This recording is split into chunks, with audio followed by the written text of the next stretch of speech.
Welcome to Eccleston Piano. This is a short tutorial regarding the Casio CTK-601. It's not a new keyboard, but it's still got a lot of validity and you can have a lot of fun with it if you have one.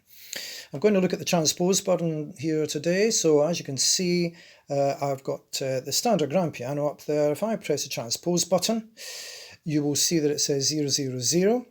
Now that screen will disappear unless you do something with it. See, it's gone back to grand piano, and if it has gone back to the original screen display, it will no longer be transposing. So you need to know what you want to do and then do it once you've got trans up. So I'm going to do trans 1, 2 and 3.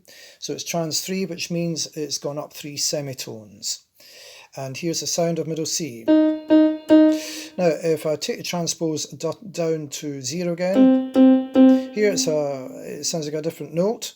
That's because I have transposed it back down to concert pitch 0, 0. Now, if I take it down 3 semitones, it sounds even lower. The lowest you can take it down is basically an octave, so that's minus 12. Hear how it sounds quite low? I'm going to play the lowest C.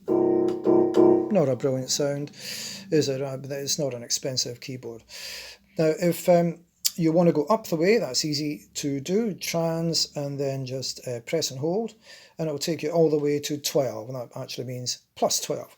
And that's the sound of the highest note produced now, because I've transposed up an octave.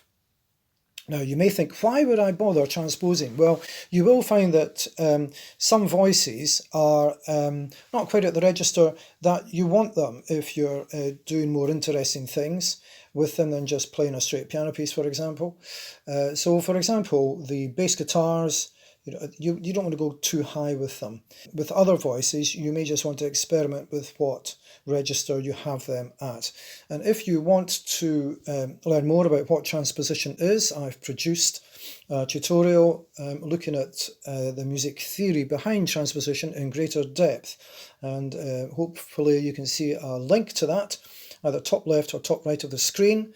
And hopefully I'll also put right at the end of the video a link to that video as well. Basically, transposition is taking you up or down semitones. So when you go from C to C sharp, the distance is a semitone.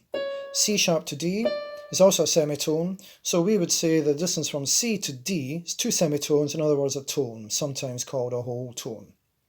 Some instruments, actual orchestral instruments, such as the French horn, permanently transpose. So, for example, the French horn in F transposes down a fifth, which is 1, 2, 3, 4, 5, 6, 7 semitones. So these players get used to simply playing transposing all the time. It's their life, it's their existence, and they get used to it.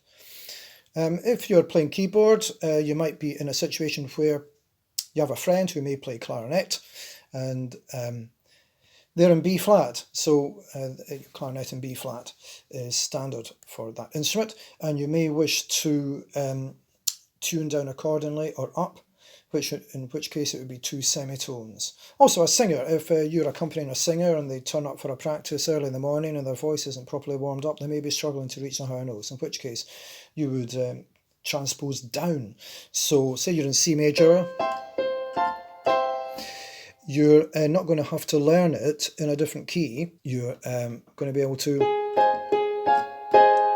take it down as much as you want to. With a singer, you might want to go down as much as 3 or 4 semitones, actually. And I've actually known some, when they're singing a song, that they have to go down 5 or 6 semitones even. So I hope you found this video useful. Please remember to subscribe. Thank you.